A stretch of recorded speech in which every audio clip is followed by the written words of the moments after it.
Приветствуем зрителей телеканала ТНВ. Сегодня мы берем интервью у Лейсан Каримовой. Она из Казани, и сейчас она покоряет Болливуд, играет в индийских фильмах. Значит, я вообще сама родилась в Казани и жила здесь до 18 лет, потом уехала за границу работать. В Индию меня случайно все это так завезло, скажем. На данный момент в Казани я нахожусь с 3 марта. Я приехала вообще погостить к родителям и думала, сейчас посижу еще 2 недельки и уеду обратно на съемки. И Индию закрыли 12 числа, я как бы не смогла вылететь и думаю, ну ладно, значит проведу лето в России, в принципе тоже неплохо, я в России лето очень люблю, у нас очень классно летом. Но вот лето заканчивается, я теперь думаю, что делать дальше, как-то так. Расскажите, пожалуйста, когда вы попали в кино? Индийское, необычное, так скажем. Да, в Болливуд, значит, я попала, когда мне было лет, сейчас скажу, мне было 21 год. Да, мне было 21 год. Я вообще работала, получается, онлайн, менеджером в турагентстве, по рекрутингу тоже, и путешествовала по Азии, потому что работа-то не привязывает к одному месту, я решила, ну как иначе, как же не воспользоваться такой возможности. Я жила в Таиланде, в Индонезии, Шри-Ланке, потом мой друг Василий позвал меня в Гоа, сказал, у него у меня есть дом, давай приезжай, погостишь, такая, ой, классно. В Гоа я познакомилась с девочкой Мирой. Вот она как раз-таки была моя судьбоносная девочка, можно сказать.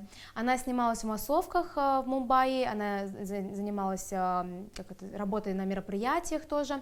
И говорит, давай поехали в Мумбаи, что нет, там массовочки, увидишь кино, попробуешь, такая, классно, давай, поехали.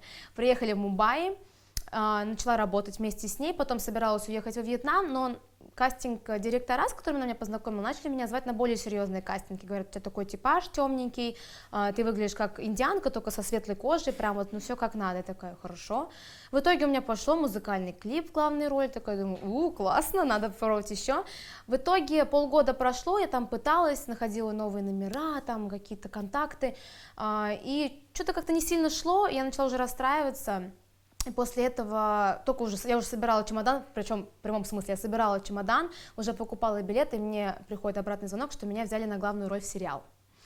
Да, просто как вот в фильмах же бывает, да, так же было у меня. И я такая обрадованная была, просто вот, счастье нереальное. Я поняла, что это знак. Надо остаться, нужно пробовать.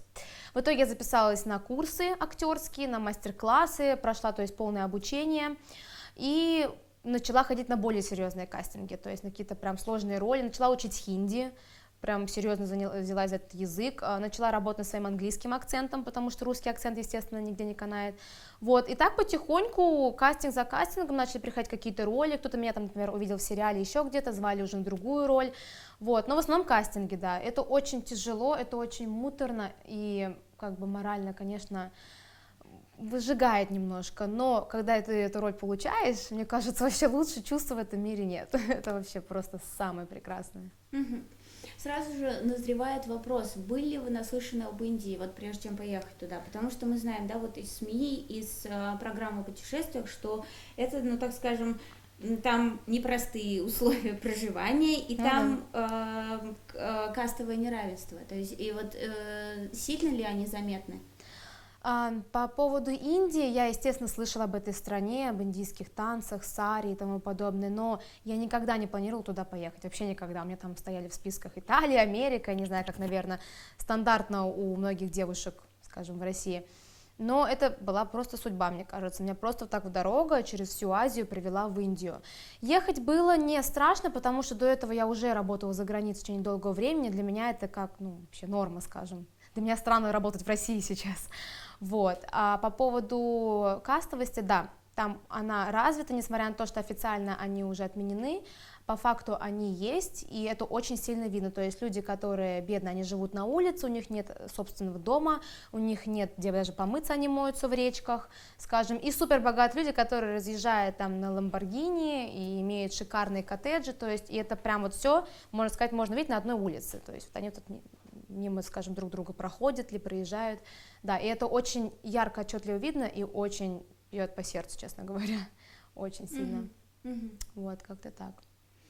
А вот будучи не индианкой, так скажем, и вот с такой необычной для них европейской внешностью, у вас много вот предложений сниматься в клипах, как вы сказали, в кино?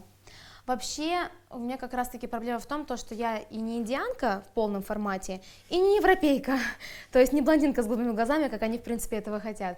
То есть я все время, получается, вот между этими двумя границами так разрываюсь, то меня просят перекраситься в блондинку, то меня просят, наоборот, потемнее стать, но попадаю там, где именно, вот, видимо, смотрят на мой талант, на мои там работы, еще что-то, и там меня выбирают. На язык, на надо язык, сказать. да, на какие-то навыки, скажем так. А когда именно специфика идет, например, нам нужна иностранка, блондинка с голубыми глазами, даже, например, зная меня, там, то, что я классно сыграю, они не возьмут. Они возьмут именно ту, которая похожа вот на вот тот типаж, который мне необходим, то есть это есть.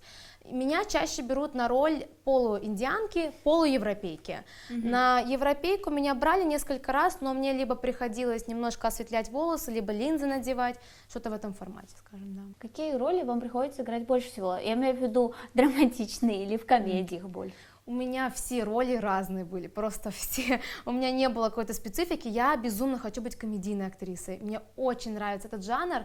Я снялась пока только в одном комедийном фильме, который вот выйдет в следующем году. И там действительно такая классная, веселая роль русской глупой девочки, как раз русская, я там еще на русском говорю как раз. Вот. А так у меня был и ужастик, и триллер, и стандартные драмы тоже были, то есть вообще разнообразно, нет никакой специфики. В Индии, в принципе, нет такой специфики, что ты драматичный актер или еще что-то. Ты должен быть универсальным актером. Разноплановым. Да, разноплановым, именно. А где, сразу хочется спросить, можно посмотреть с вами фильмы? То есть это только вот и на каких-то индийских платформах, или они общедоступны в интернете? К сожалению, из-за того, что, видимо, те сайты, где выкладывают мои фильмы, их платформы местные, они, видимо, настроены на индийских именно зрителей, и здесь вы их посмотреть не сможете. Нужно настраивать VPN, какие-то штучки, в общем, эти хакерские, я не разбираюсь. Братик у меня классно это все делает. Вот, поэтому посмотреть, наверное, некоторые в Ютубе можно из моего сериала, там буквально по 3-4 минутки они кусочки какие-то выставили.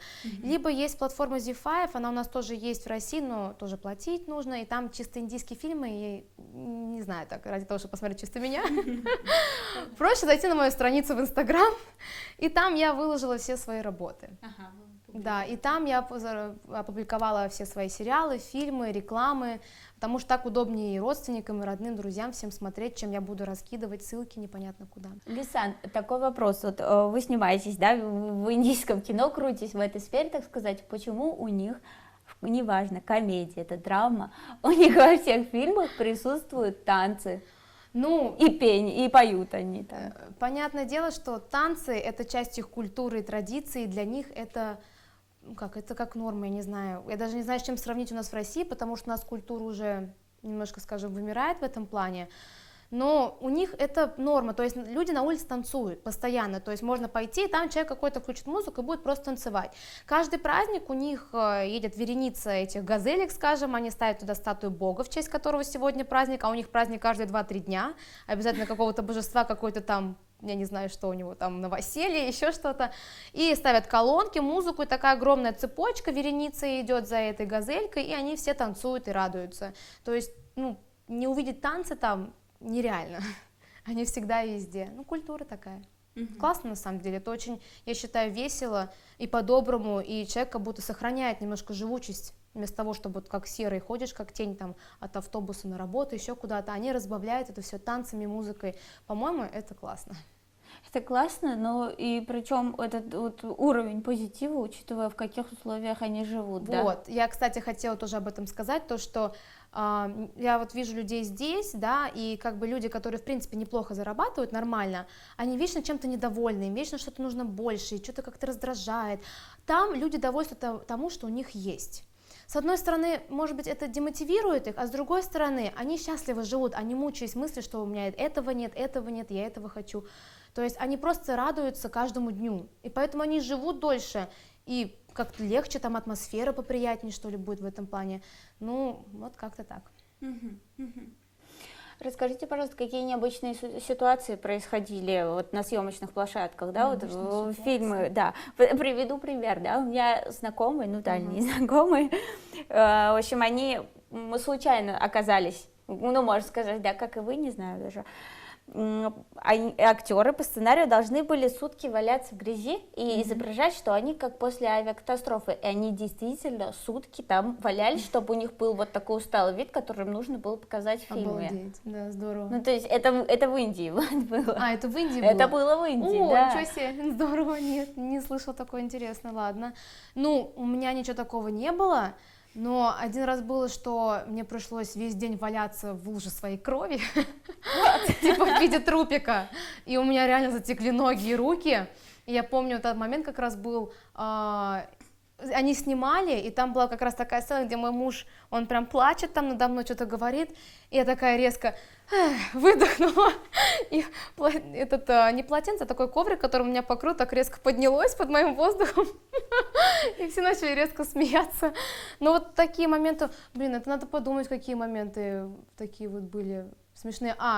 Один раз мы снимали вот тоже фильм, где я была в главной роли, и главный актер, там 2 случая даже было, он никак не мог дать нужную эмоцию, потому что он новенький, и пытался там максимально со своей стороны, но у него не получалось сделать злое лицо, как будто вот я ему дала пощечину, и он на меня орет. И я ему как толпанула со всей дури, и он аж покраснел, как начал орать, и режиссер такой: давай еще бей его, бей, пока не лопнет просто. И реально у него такая красная щека была, мне было немножко стрёмно, но просто... И я уже устала к тому времени, и режиссер уже говорит: сделай что-нибудь, ну я и сделала, я как лупанула. А вторая ситуация с ним была то, что у нас была сцена, когда, получается, я как будто его толкаю там в бок, а он корову типа доел, это про деревню был, получается, фильм. Он доел корову, и как будто корова на него... наговнякала, вот, и, значит, и там в него просто кидали землю, ему в лицо там подготовленную, вот, и суть в том, что один раз я его толкнула, и корова действительно на него все выложила, и это было так странно, и мы смутились, я даже заплакала, мы смутились, но с другой стороны такой классный кадр живой получился, режиссер был доволен. Вот такие, конечно, ситуации у меня время от времени были. Да. Скажите, пожалуйста, пробовали ли вы себя в кино в России или в Татарстане? Значит, мы сейчас как раз снимаем некоммерческое кино, называется «Сансара», режиссер Наиль Харидинов. Мы снимаем драму по поводу мальчика-инвалида, там, любовь, предательство и тому подобное, то есть такая, скажем, как жанр драмы. Вот, и сейчас вот у нас осталось 2 недели съемок, и мы надеемся... Вы там играете главную роль? Я играю главную роль, да, девушки, получается. Надеемся, что в следующем году мы выпустим в Татарстане, хотя бы пока в пределах Татарстана. Его будет показан на фестивале мусульманского кино, возможно? Возможно, даже в кинотеатрах. То есть мы сейчас вот разбираемся, что как будет, в зависимости от того, какой будет результат, видимо, тоже. Вот, этот фильм мы снимаем. Плюс я снялась для 2 реклам здесь. Одна там, получается, для рекламной кампании, другая для выборов. Вот. То есть пока так. Но я смотрю, у нас просто в Татарстане не так много вариантов съемок, как максимально так Будем стараюсь. честны, у нас в Татарстане нет кино. Да, я слышала, что пытались у вас кино это замутить, и даже студия была, курсы были, но как-то не пошло, очень жаль, конечно. Очень-очень жаль. Здесь, конечно, есть где снимать, и есть актеры, скажем, люди, которые... У нас очень красивая природа, надо сказать, да. живые декорации. Все красиво, да, и поэтому очень странно, что в Казани до сих пор все это не развито. Надеюсь, что начнут. Приедут. Я тоже надеюсь в будущем. Да. Скажите, пожалуйста, с какими известными актерами индийскими, не только, вы снимались и с кем вы хотели сыграть? Значит, я снялась именно в фильме с Акшаем Кумаром, у меня там небольшая роль, но мы с ним общались, то есть вместе были на съемках, то есть очень хороший молодой человек. Потом я снималась, но уже в массовках, когда я была, я снималась в клипе с Ашварией Рай, с Анушкой Шармой, с Сальман Ханом, то есть в массовке или там в музыкальных клипах я много кого видела, а именно чтобы играть как актриса, пока вот только Акшай Кумар.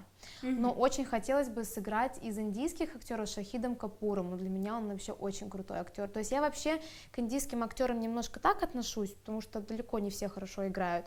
Но Шахид Капур действительно прям вот, я смотрю на него, я ему всегда верю, когда он играет, и это круто, он очень классно играет. Узнают ли вас в Индии? Когда я играла в сериале, была блондинка с серыми глазами, меня узнавали все. И я помню, подходили тоже, особенно детишки такие: Дженни, Дженни, это ты? Я такая: да, фотографировались.